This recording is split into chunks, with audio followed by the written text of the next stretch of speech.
everyone. I'm Darian Gold, and welcome to All Things Pilates Season 6. As we dig deeper into the life of a contrologist, this season's guest list shares what the Pilates methodology can offer to anyone who desires health and wellness. On this show, we'll explore, seek, and investigate what's possible when we incorporate Contrology into our lives.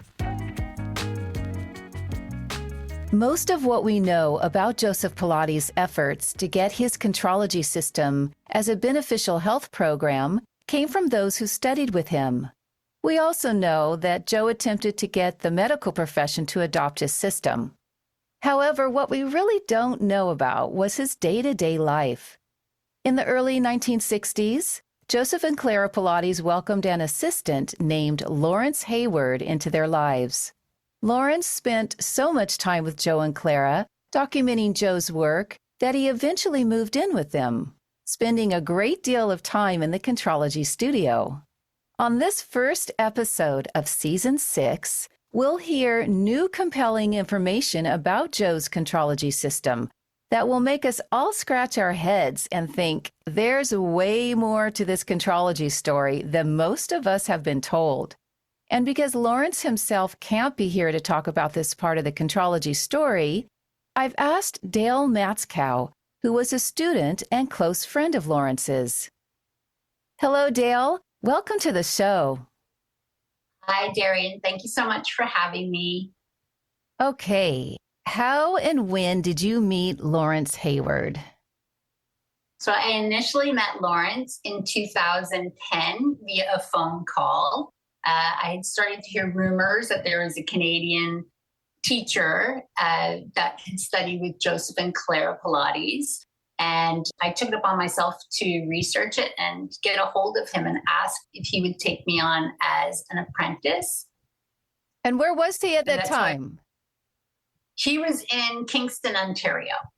And you were? I was in New York City. Does that mean that you would have gone to Canada to work with him?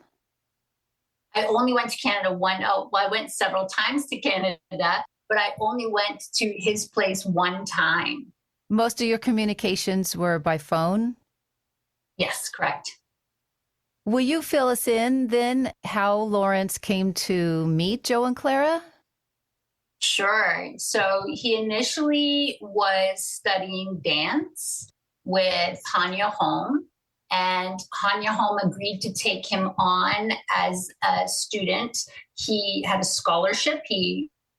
If I'm not mistaken, he did 2 consecutive scholarships placement programs with her. Is this New York City or Canada?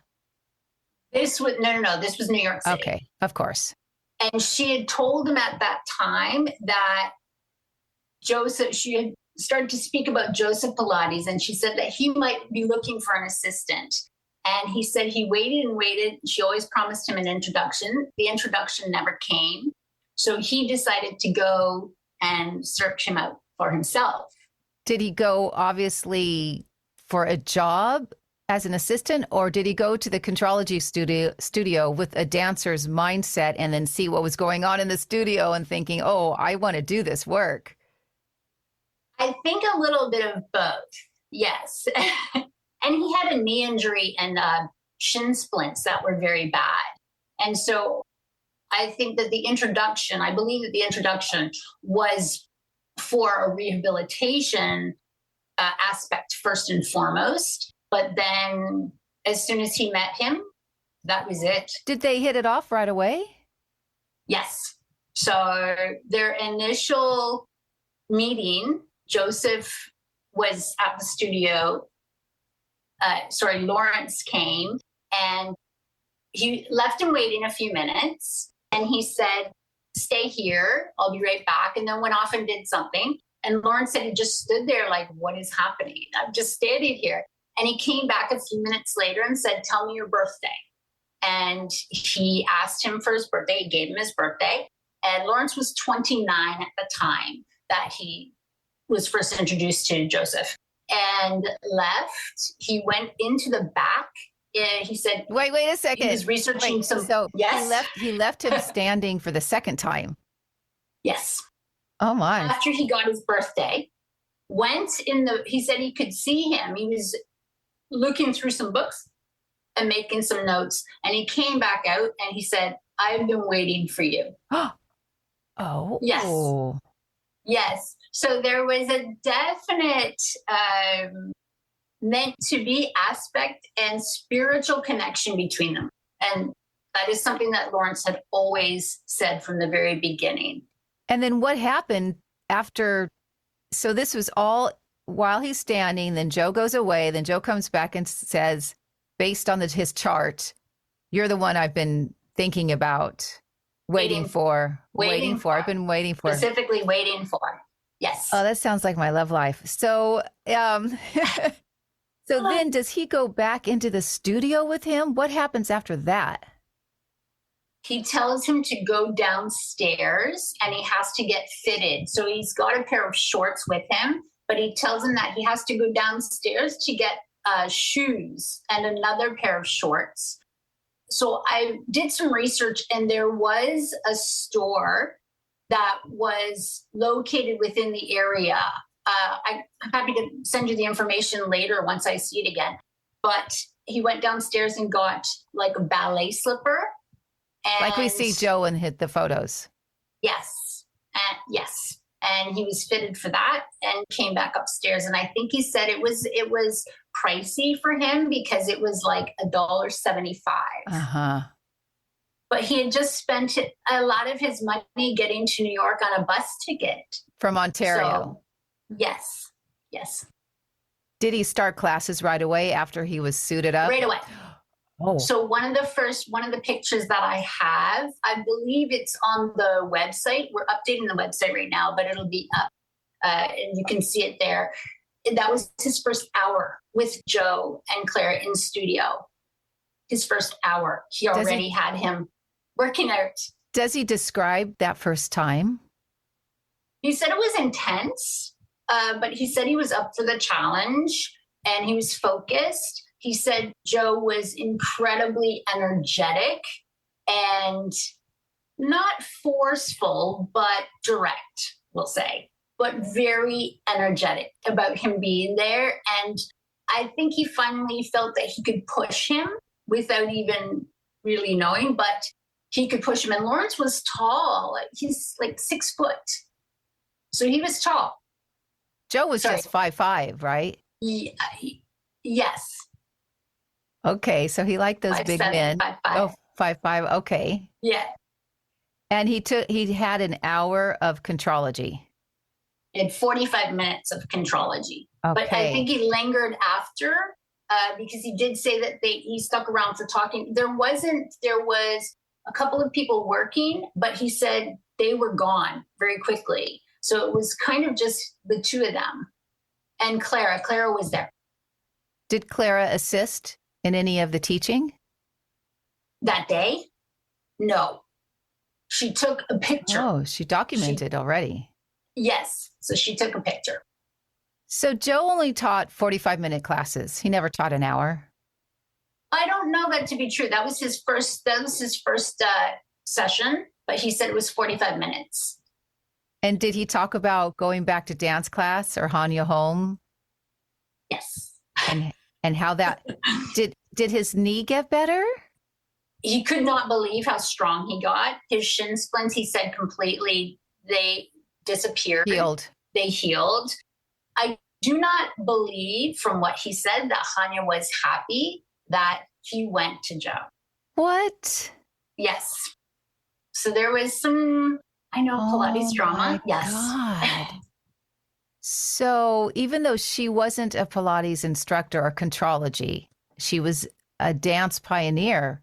She felt a little jealous or threatened. I think so. And the way he said it was that she liked to have a certain amount of control, shall we say. And so I don't think she appreciated the fact that he went ahead on his own. Even though he was getting better and his knee healed. Yes. Okay. Now, at some point, he must have kept going because he was feeling good and probably very intrigued. Yes. At what point did Joe and Clara decide that he was going to assist them? I think pretty much it was not, I think, I know that it was pretty much right away. So there is this belief, and people say that he made them practice for a certain amount of time. That wasn't the case with Lawerence. But I also know that they brought him on because they were leaving for Germany for vacation. And he was to hold down the fort?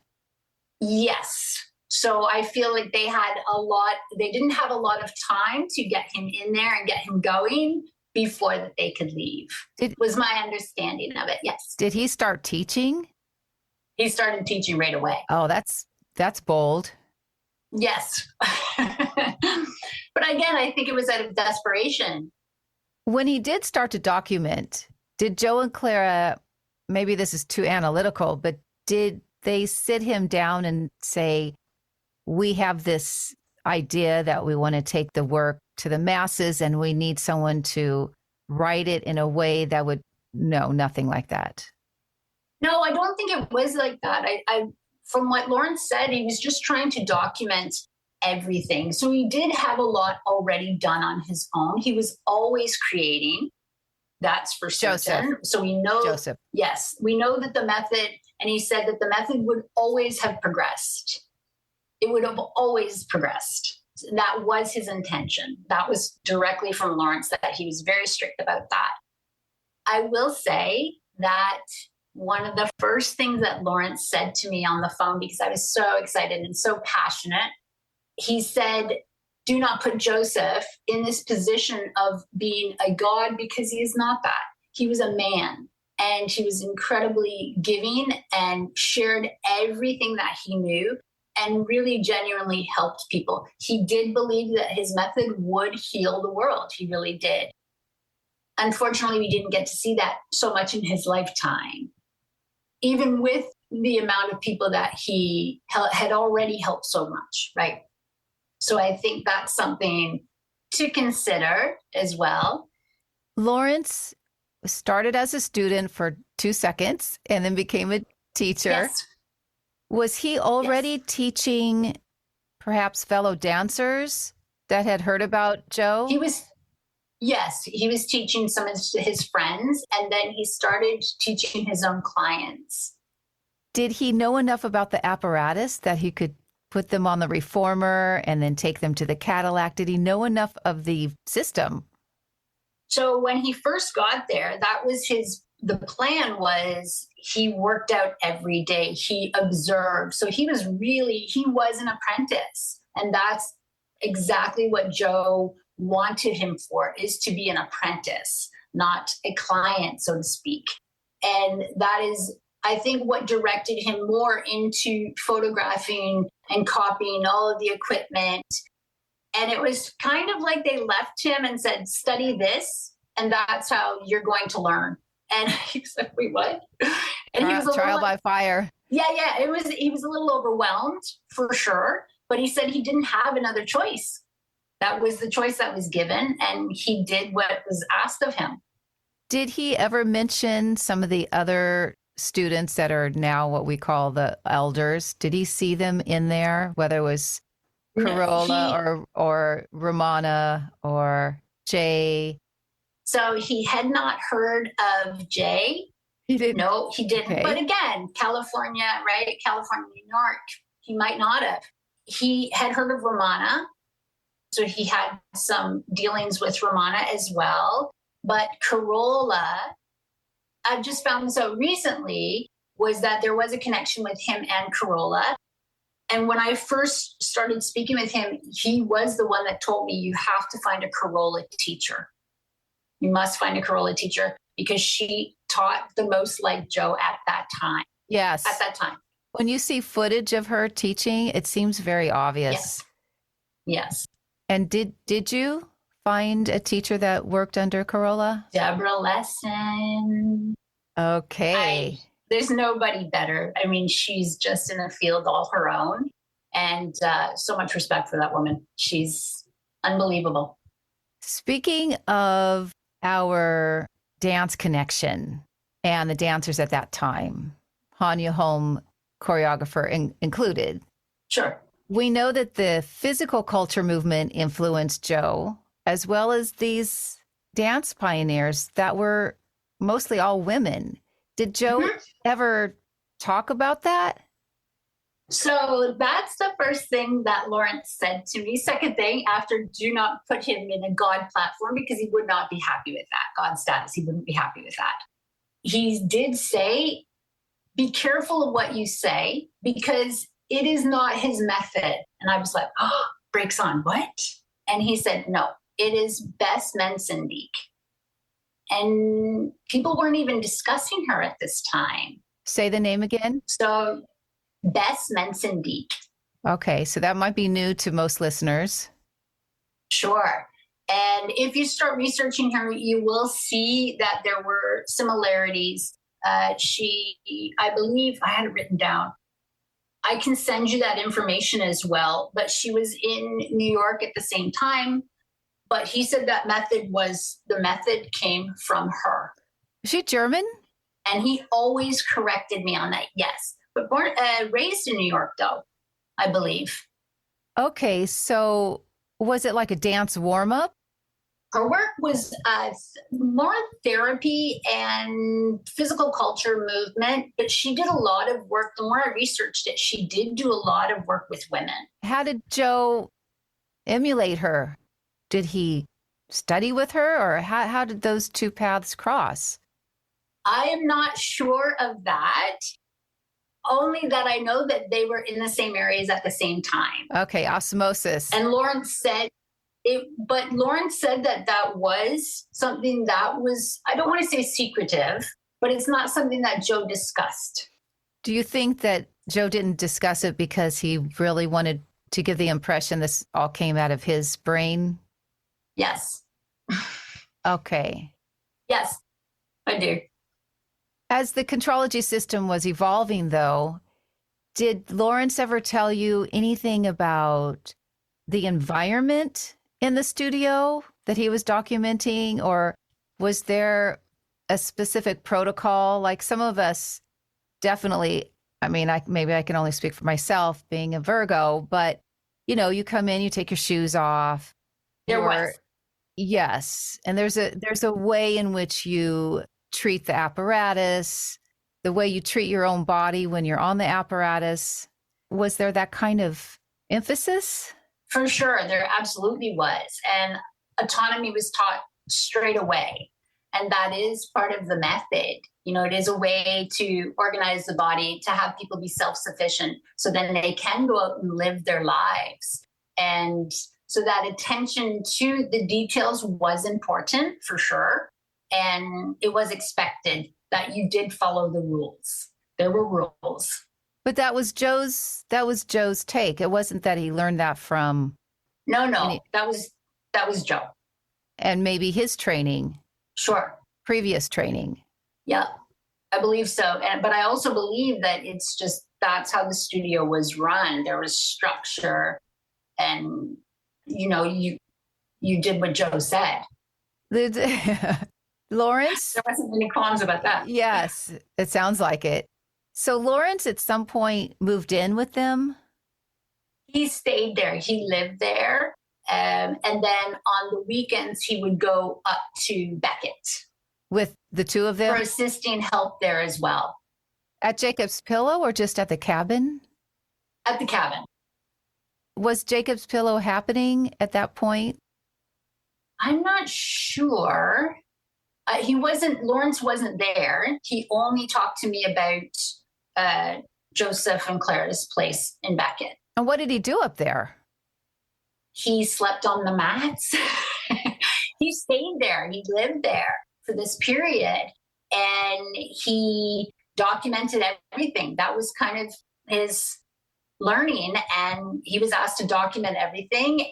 And he actually would come up and have meals. Like Joe would often come up and bring him food, or Clara would come up and bring him food. He did come down to the house on occasion to have dinner with them and meals with them. And the other Hannah. Well, that's Hannah. Just not Hannah. But that's Hannah. Yes. Whatever happened to her? apparently she moved down to Florida. So I was so close. Yes. When I started my research, I found Lawerence had told me she was down in Florida, and I started to do some research, but there wasn't a connection there. I think that she had just kind of left that behind and was here to live her life. My understanding is that she still continued to do Pilates. She had a brother here as well, but I'm not really sure too more past that, because Lawerence and her, it was quite a combative situation, is my understanding. She was Joe's, what do you call her? Mistress? I guess that's one word for it. Lawerence said she was his driver and other things. So, yes. A driver. Well, we could take that in a lot of different ways. Okay, so she was in the picture for a long time, and for sure. She got along with Clara. Not to take anything, pardon me? And she got along with Clara. I think there was a level of respect there from what Lawerence had said, yeah. But there, he didn't ever mention that there was ever any issues between Clara and her. Her and Joe would get into a few loud arguments, but... So she was in the studio practicing too? She was assisting, for sure. So she taught as Lawerence taught? Yes, she did. Are there any Contrology-based notes or memos that Lawerence has given you that you haven't shared publicly? And if so, is there anything you can share here? Sure. I will send you this one that I have that we discussed, but there's a standing sequence that, because Lawerence would say to me, he's like, you have to think about the mat is the work, right? But then where are you going to be able to do? You have to be able to do that standing up as well. And as soon as he told me, I was like, wait, what? And, a million things go off in your head when you're so passionate about the method. And it wasn't until he sent me his book, and mine was very much like I showed you the pictures. They're very grainy. It's not they're loose leaf papers. So I kind of really didn't understand a lot of what it was, even though my background had been really strong already at that point. But I didn't know of this pre-existing work either. So the eye charts, I didn't know about any of that. The V-bed, I think we had heard rumors at that point about it, but it wasn't until Lawerence that really just totally changed my entire perspective of Contrology. There was a standing mat? Yes. Okay, because some of us teach parts of the mat standing. For sure. Yeah, for sure. It makes sense. Yeah, absolutely it does. Absolutely it does. But Joe had a very specific order? I don't know that it's a specific order. Like when I look at it, it was like leg exercises, a lot of leg exercise, a lot of placement of the pelvis issues, lying down on the floor. Did he do a standing 100? He did, yes. And that should also, Lawerence would say that should be your walk. When you're out walking, because he's very strict about the walking, that you should be doing it automatically during your walks. That should be how you're warming up for your walk, how you're getting out, you're getting going. Get your arms moving. So I was just going to say the pumping action. Yes. And the footwork, right? The footwork is to pump the blood back up to the heart, and it's to enliven the system, get it going. And he was very strict about that as well. Yeah, this walking wasn't just a leisurely walk. I mean, it was quite vigorous. And there was always an opportunity to do your Pilates. So there wasn't an excuse not to do it, because you can add it in and you can incorporate it into your daily walk, which we should all be doing anyway from his perspective, right? Now, Joe didn't call his work Pilates. No, Contrology. Yes. And Lawerence corrected me on that right away. And I was like, that's a horrible sounding name. I love it. Did you? My first thing was like, I said, oh, that's so unique. Nice. It is very unique. And it was the time too, with the reformer, the Cadillac. You had these names. The guillotine. Yes, exactly.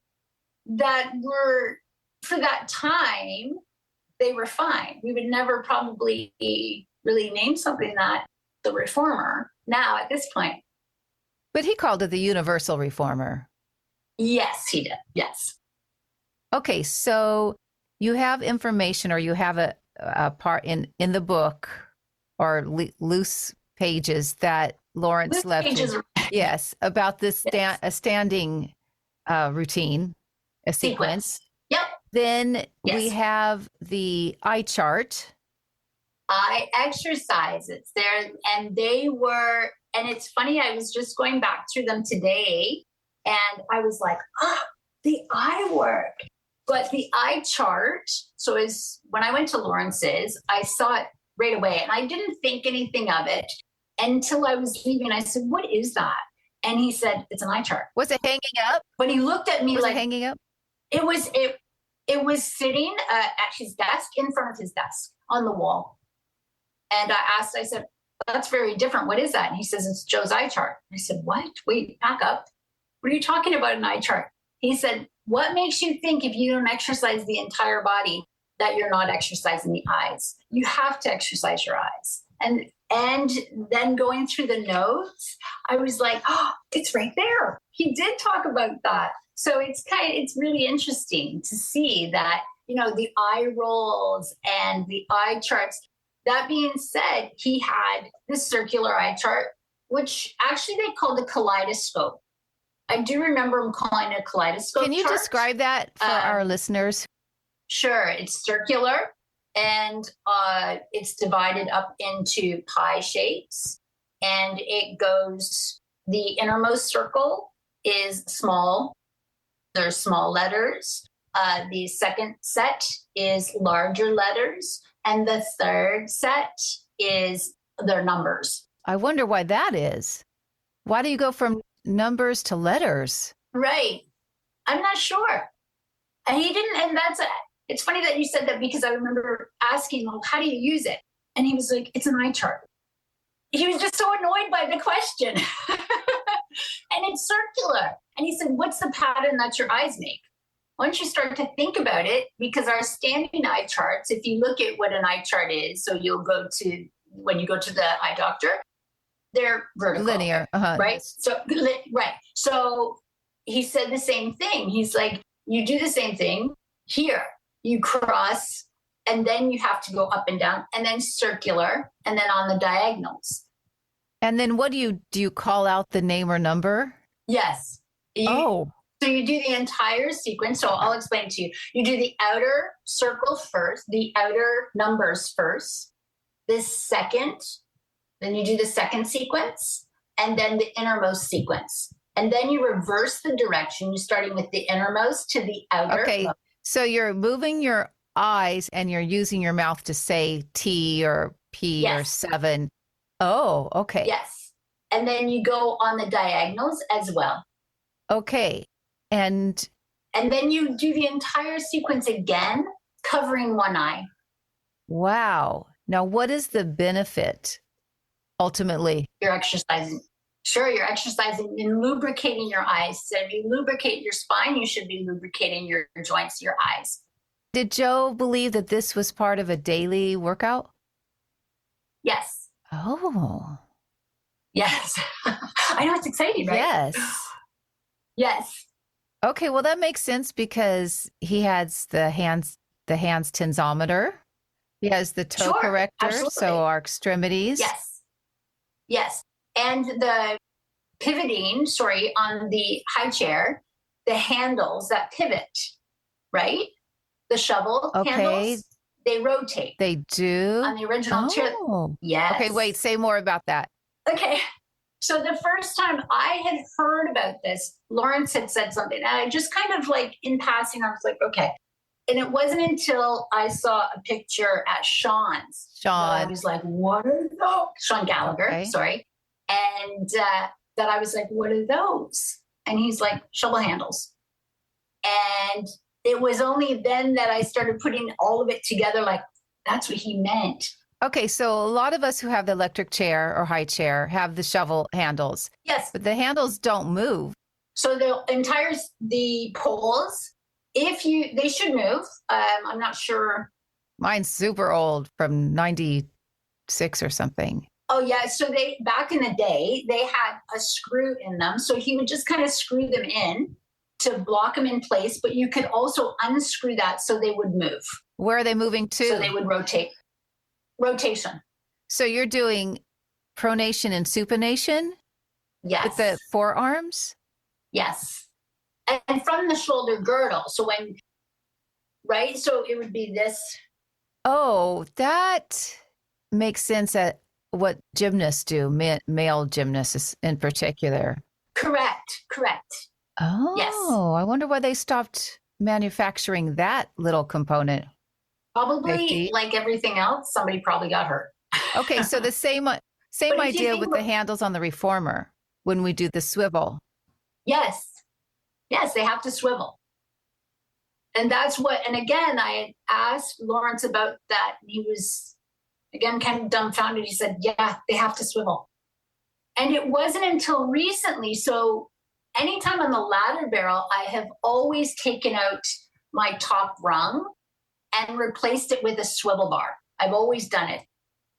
I'd never seen that until recently. If you look really close at the archival pictures, it looks like exactly what Lawerence said. There was a screw that could stabilize it and hold it in place, but it would be the same function.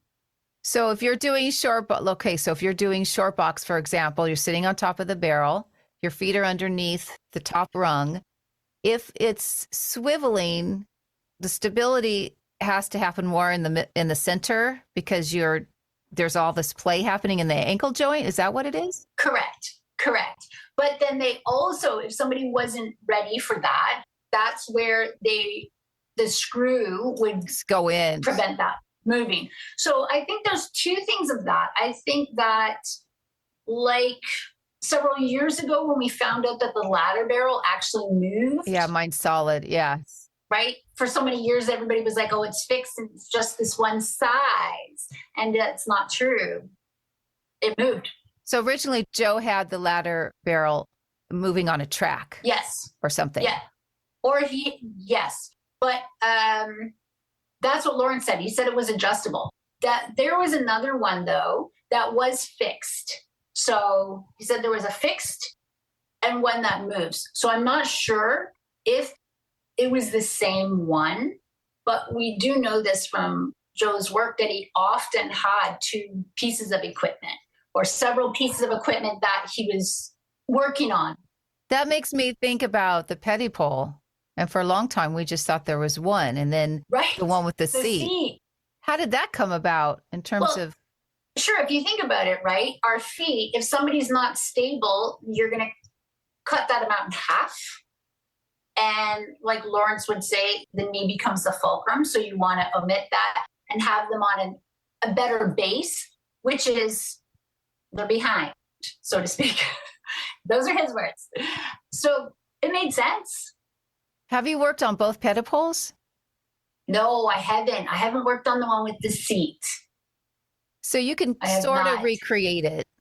You can yeah. And I'm sure a lot of people have done that. For sure.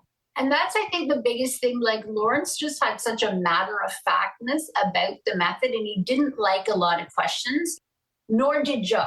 He said Joe did not. Nor did Ramona. Right. And they didn't want their time wasted by it because they were like, figure it out. They'll figure it out by moving. It's true, right? but it's very true. But we still want to be able to know. Yes, so, we're curious. That's right. We're curious respect. Now. That's right. We are. And we question a lot more now. Like, being curious is super important. Yes. Like, who would have thought that this top rung would be able to swivel and what to pivot. To pivot. And then that just opens up a whole new world. I think everybody should do it. Doesn't matter what brand you have. Change out your top rung, please. I have mine here. And it blew my mind once I started doing it. And I was like, I don't understand why the manufacturers aren't doing this. I have never seen it in a studio either, but I've done it and it's just beneficial. Can you give an example of one exercise that you do on the ladder barrel? Where the pivoting is important? Sure. Uh-huh. So Mm-hmm. if I do a standing roll back, my arms going back, a lot of times if I'm super tight in my chest, so my bar is extended, it's also extended. It pivots, but it's also extended further out on the ends. So I have a 4 and a 6 that I extended it to. I prefer the 6. And you want to get it, I mean, you could just get it at Home Depot, anything like that. But if I'm super tight on my shoulders and my upper back, then my thoracic, if it's tight, I'm specifically for me, my traps, then I'm going to want to create a wider base that supports that until I can then bring it in. It's great for men because it is so much wider and they are tighter. And how many times have we put somebody on it where they're just like crunched up and we just had more expansion, and it totally changes the exercise as far as the safety and the function of that for them. But the dowel is moving. Uh-huh. So are you gripping differently? Nope, same grip. But same grip. So as you go back, you just extend and you'll feel it. It also moves side to side, same thing. And you're just stabilizing the shoulder differently. And Lawerence said that it was great for tighter individuals, that should be.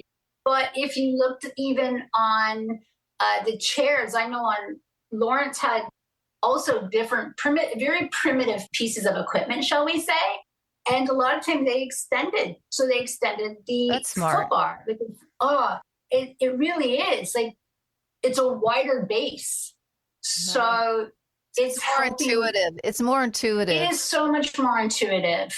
It is so much more intuitive, says the woman that's like, 5'11", getting on these small pieces of equipment. And it's important work. I wonder why wouldn't even call them nuances, but I wonder why these different components weren't important enough. Like when Romana went to Gratz Industries, she had some of Joe's original equipment. So why didn't maybe some of the original equipment were not the oldest of the iterations? Sure.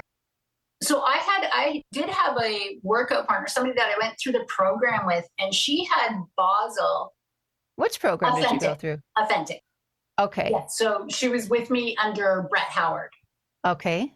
And she had equipment that was being made, and she had said to Basel, she said, the ladder barrel is adjustable. And he says, no, it's not. No, it's not. He goes back and he looks at it. Well, it was painted, so he couldn't move it. So they did not know. But that was Mitzi Miller is her name. And she was the one that was like, that moves. I'm pretty certain that moves. That's fascinating. So it's and that's kind of how we find things out. I don't think back in the day we questioned it as much. I know for me, I certainly didn't. I was the tall girl in the studio that wasn't a dancer. And you kind of went through things. And it wasn't a time or the teachers weren't that you would be like, oh, hey, let's discuss this. It just wasn't the time. Was that in the early 90s? So no, no. To say during my lessons, anytime that I'd gone for lessons, it was just not something that was never discussed. No, Brett, he took over the program in, I want to say 2002, maybe. So I'd say that was in there, but that wasn't even before that, even at Power Pilates, it's just something you never asked. It was, and I was there at their flagship opening when they were on 14th Street. 14th and it was 14th and Broadway. So right above, I guess it would have been the Aveda store, and they shared the space with John Friend. So it was, you walked in and the left was a Pilates studio and on the right was yoga. So it was an interesting combination. It was a large space. So Joe would have liked that, I think.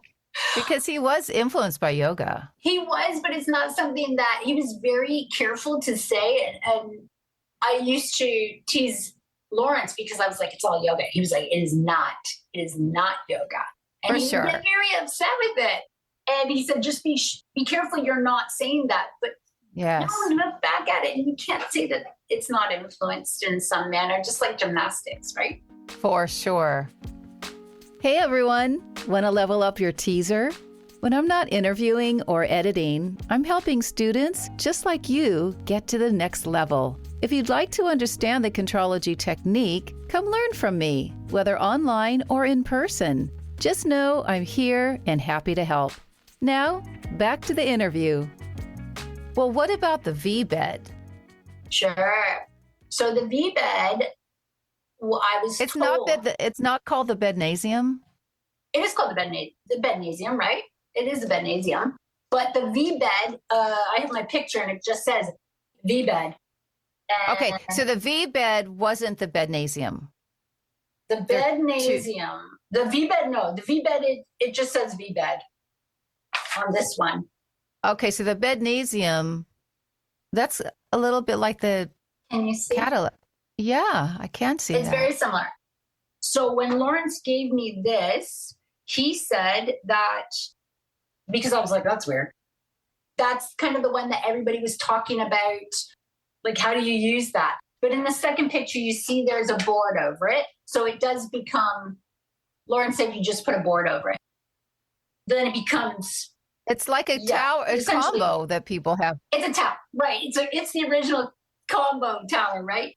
He said that it did come from a book holder or a book cradle, which would be, that's what we would know it to be, a book cradle.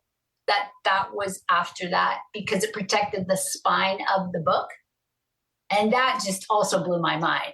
And as soon as I started researching that, I'm like, he's not wrong. So this is Joe's. This is also Joe's. That was, yes. I mean, that we know. Who knows? We're finding out so much more now. Okay. And he had all kinds of things that he made. But like I said, some of the pieces that I saw, it was very, very primitive. It wasn't, obviously, it's not like what we see today. But if you look back over Joe's pictures and a lot that has come out, it was primitive then too. And he was just kind of making things on his own. With his brother, Fred? Yeah. But mostly on his own. Like he was just tinkering. Tinkering would be an appropriate word for that. Yes. What do you think he would think about his studio now? I'm sorry, can you elaborate on that? What do you think his thoughts would be how his studio has evolved, 939 8th Avenue, how his studio is now compared to when it was his? I think that he wanted it his way. And that's, as my understanding, and that's what I was told, there's one way, and that is the way. And there wasn't really any area for expansion, or there really wasn't. But it is interesting that he said that. But then he also, in the second breath, he said the method would always expand. Without him. So I found that very interesting. I think it would expand under Joe. Oh, with him. That's what he meant. Yes. So he was always forward thinking. Absolutely. And if there was any, I don't want to say signs of competition, but if there was something or anybody that was doing anything in the same genre, in the same area even, he would go and check them out. So he wasn't shy about that. And I feel, my understanding is that he was very open to learning. So it wasn't, we're presented often with this fact that he was somewhat closed-minded and secretive. But I think that was to protect where the work came from. And we do know that, what is her name? Bonnie Pruden, at the same time, those two must have been neck and neck for some competition, because fitness pioneer of her own right, rock climber, just amazing. And there's various incredible similarities between the two. I have a picture. I did research, and Lawerence gave me her name. I had not known before this. And he gave me her name and told me to research her. And it was through him giving me the name that I started to see the door in gym, a bar that she used. And you start researching it and you're like, ooh, what's going on here? So there was a lot of similarities. I'm happy to send you that picture as well. I'm just so happy to share it because at the time when I was doing this research, I would call my Pilates friends and they were like, cool. But that was as far as it went. Like we were interested in it, but nobody else really was, even in New York City. I started researching in 2002 heavily. Nobody really cared. I think there's a renewed, if we can use that word. Absolutely is. Absolutely is. And it's wonderful to see. Anything else that Lawerence shared with you? For example, did he have any kind of special relationship with Clara? He did. He said that Clara was primarily the teacher.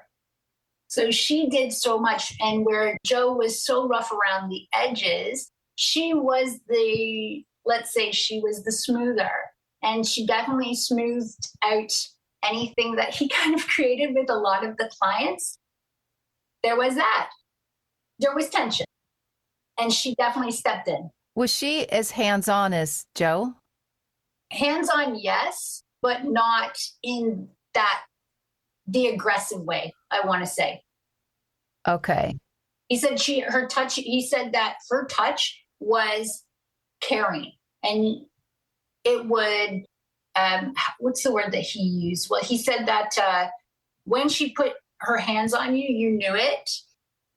And it was to coax you to go further, but not force, if that makes sense. Yes, because there's footage where you see Joe pushing that one guy, pushing his head down. Right. And I asked him about that. He said that a lot of that was, yes, he did do that. But a lot of that, when that camera or when there was, he was a salesman.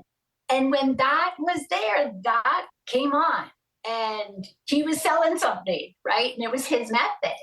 So that definitely, there was that, shall we say, force that was used. Did Joe ever express his dissatisfaction, like I said, and frustration? I talked about in the opening, just that the medical industry just didn't get it. His work was too sophisticated, I'm sure, for that time. Yes, and I think, and I know that Lawerence also said that in many ways, his aggressive nature was a detriment. Off-putting. Yeah. And when people would try to express that to him, that's pretty much where the conversation would end, unfortunately. Oh, Joe. I know. Joe. He needed some therapy. But I also feel like those were the times that Clara would step in and kind of... She knew him rather well. Clean things up. Oh, for sure. Absolutely. Yes. Yes. But he did say that she was incredibly caring, just very kind, compassionate, and just wanted this so bad for Joe. Yes. Which is in and of itself really lovely, isn't it? Very. What are your plans, future plans? Ooh, as far as Pilates. What are your future plans? Because you have a whole unique part of the Contrology story. So Are you planning on curating it for something? I am planning on sharing it as much as possible. I've always felt very passionate and very open about sharing my work and anything that I did do. And all my notes. I used to walk around New York City. If anybody knew me from New York, they knew that I would bring it into studio and lay out everything, and you could touch it, you could do whatever. I have some original equipment that I'm really proud of that I would love to see them bring back. I would love to. My chair. I love my chair. My chair for sure. And there were some other pieces that nobody talks about, that there were smaller, almost like support, like arch. I'll tell you exactly what it was. Without giving away too much, but again, I want to give it away because it's something that is missing from our work. So we have our spine correctors, our barrels, but he also had smaller versions of those, which would, I guess we would assume that they were like a neck pillow. Sort of like his interpretation of props. Right. But again, if you start to look, if you go back to look at the antique book cradle, or I shouldn't say even antique, you could just look at a book cradle and you start to see that, oh, yes, this is definitely where a lot of this where this was invented, shall we say, or borrowed from and inspired by, for sure. And he had sandbags. Nobody talks about that. Except for the wrist. Right. What did he call it? The beanbag device? Did he call it that? It was just, Lawerence just said wrist correct, not a wrist correct, wrist corrector. Wrist curl. Oh, okay. But he also just, the beanbags, like that's exactly what they were. But they were known to go out and fill up.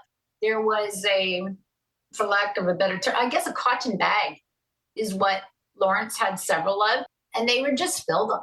So they were creating their own sandbags, but they were lengthened ones too. They had them at different lengths. Depending on the height of the person. To support, correct.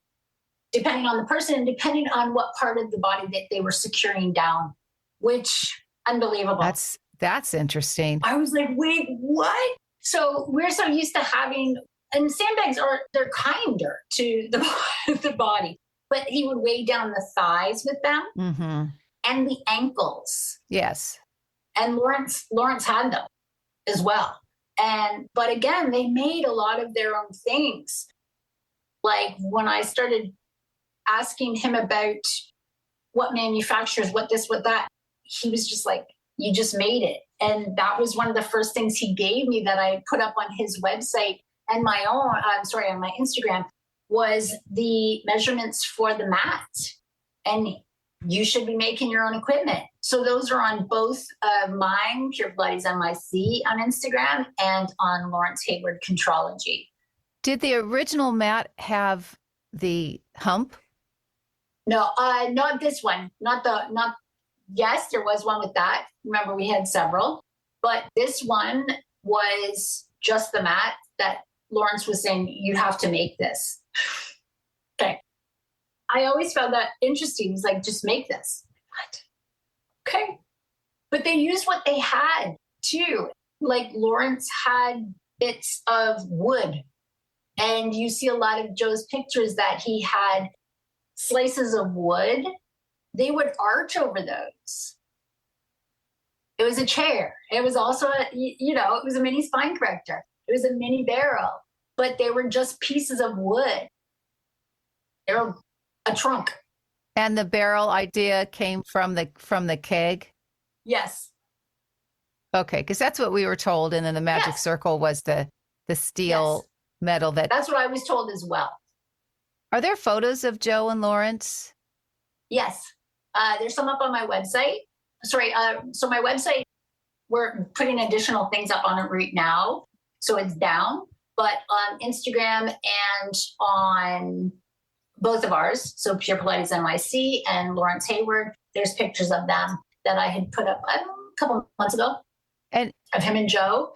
And your website again, say it slowly. PurePilatesNYC.com. Okay, and at some point it will be up and ready for people to come and view and to look at what you're doing. Oh yeah, I'm just adding more content onto it now. But you see like the spine corrector. I don't know if you got to see this with the moving arms on it. No. Did you see that when I posted? Yes. Can you describe that? Can you describe that? Sure. So it is the spine corrector, and they were removable, obviously, and they're for rowing. Wait. So they pivot. Yeah, they also pivot. So they're arms that come out the side of the spine corrector, straight up and down, but it pivots. So you're getting that full range. Okay, not dowels. They're not dowels, handles. no. They're not. They're handles.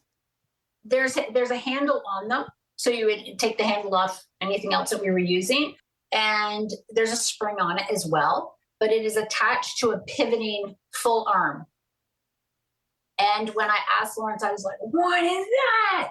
And he's like, it's you're rowing your boat. And I was like, oh boy, this is, so you just thought about the work completely differently. Definitely. So we are seeing now that so much of the work and the equipment that we're seeing, the original equipment did have interchangeable parts to it. And these popped on and off apparently. So in the first picture, you can see it down. It's straight out from her hip. Yeah. But then on the second picture, when she's arching back, it's towards the ceiling. Yes. So that reinforces the idea, if one were to have practiced Contrology in totality with everything that Joe imagined the body needed and was requiring it to experience based on his exercises, it really would be this full comprehensive experience. Absolutely. Opposed to what we have now. It's sort of segmented. It's broken up, and so it was never that. And it's always been, will always probably be, is if you're Joe's work, full body, complete engagement. And he did express to me that if somebody was having issues with spinal issues, or they couldn't get exercise done properly, you would always address what the spine is doing, which we know that to be true. And then adding in secondary the extremities. But he said you always have to look. And he was very matter of fact about everything. Like I was like, okay, how do we change this? And he's like, Dale, you do your math. And he would get so frustrated. And he was not, how shall I say this? He wasn't always delicate in how he expressed himself. Delicate would be yes. His explanation was not that. It was very matter of fact. And often it could be harsh. And because he didn't understand, I don't think how you would be asking a question. Right. And I didn't. I was like, I don't get it. But then as soon as he said it, I was like, oh, that makes so much sense. And he was very matter of fact about it. You know, you address the spine, you address the pelvis first and foremost. This is what, right? And this is something that we don't talk about enough. Right. And then he said the extremities are always secondary. Yes, I love it. And what happens with most people is that they want to use the extremities because that's what they know. Exactly. And so they're going to do that. Brute force is just going to come. He's like, when you throw, and his example was when you're throwing something, what are you going to do in order to get that as far as you possibly can? You better make sure that you're in proper alignment and you're doing a hip to throw the distance. And he said a javelin. He often spoke about that. Like, what are you going to do? Or in fencing. Lawerence did talk about fencing quite a bit, which was interesting. So fascinating. Do you see yourself writing a book? I have to. So yes, I would love to. And I just didn't think in the past that there was the interest. There wasn't a demand for it. And I feel like now we're just starting to get to that point where people are truly interested in history and legacy. What the work was, and an appreciation for it. Yes. Right? There's a lot of it that is cringeworthy for sure today. Like there's just, you're like, whoa, but we still need to discuss it. We still need to be open and curious. And how can we continue to progress the method and keep people safe? That's the biggest thing. Wonderful. We want them, right? We want to teach people to take care of their bodies. And it shouldn't be that they're so reliant in a lot of schools. There's that on the teachers. Yeah. And it shouldn't be that way. It was never meant to be that way either. And Joseph did not want it that way. Autonomy. taught autonomy from day one. That's the reason for the method. So you can go out. And the other thing I don't think is discussed enough is the connection. We've taken out mind, body, soul, mind, body, and people say mind, body. You cannot have the other two without the third. You just can't. And that was something that was preached in his work. And we really need to pay respect to that, I feel, and to take that time and how are we nourishing our spirits, our soul. And that's where nature comes into the equation. You can't have that without, we can't discuss Contrology without the understanding that nature is such a part of that. And it is how we equalize our bodies. When you go out into nature, are you doing full expansive breaths? Really? I just took a deep breath in. Oh, no, we both did. And that's something that's so important. The breath work is also equally important, as is the time to reflect upon our lives and recalibrate our bodies. Yes. And how are we doing that? How are we doing that? First and foremost, as instructors, because I'm sure I know for myself, I definitely took a step back a couple of years ago during an injury, and I felt very disheartened by the work. I really did. And there were just with everything that was going on within the industry, it didn't feel like a supportive space at all any longer. And it's not. We've lost that, and we all need to get back to that. It's regardless of what school you're from, there should be a level of respect for each other as humans, and we're all here to learn. And how do we challenge the work, but how do we spread the work, and how do we honor every person that is in front of us? There has to be that honoring of another human being. It's just not another body. It's a human being. You're dealing with an entire person. And again, mind, body, soul, mind, body, spirit needs to be together. Dale Matzkow told us. Beautiful, beautiful words. Thank you. Thank you. And there's one more. Yes. May I add something? Yes, absolutely. Thank you. There was that student that I mentioned that I had met in New York while I was still in New York. Right now I'm in Jupiter. So there was a student that I had met that entered a party and had the most incredible posture. And I knew right away he was a dancer. And not being from a dancer background, I was like, let me go see who this is, because he's got perfect posture. And of course, I start speaking to him. Yes, ex-ballet dancer, but also a client of Joseph and Clara Pilates. And while we were in this space for a poetry reading, it was him and I off in a corner, and him just telling me all these wonderful stories about Joseph and Clara. Oh. And one of the things that he said, he went there because he too was injured. He said that to the point that he was unable to do the workout, and was flying on a plane, was going to LA actually. And he said, Joe, what's my homework? And he said, you can't, there's nothing you can do. Work your feet. Joe was really big into the feet. Yeah. And work your feet. But more importantly, and if you can't do them standing up, you do the work sitting down. Fine. But he said, more importantly, you need to, and he knew the mat. He said, you need to go through the entire mat in your head. So by you just, and of course I'm paraphrasing this, but he said, do the mat in your head, because that is going to help you heal your body. Yes. Yes. And then he said, when you get really good at, when you get back on the mat, you can do all the mat work. Here's something that I've never heard somebody discuss. I hope that it's something new and useful. Then you can reverse your order. I was like, what? So starting with the end all the way back through. And it makes sense, right? It makes sense. Yes. I got that as a gymnast. We did that all the time. You have to. Really? Oh, yeah. I teach that. Yeah. I teach that way. That's fantastic. Because our brains and our muscle memory get to a certain place where we can just check out and still go from 100 to SEAL.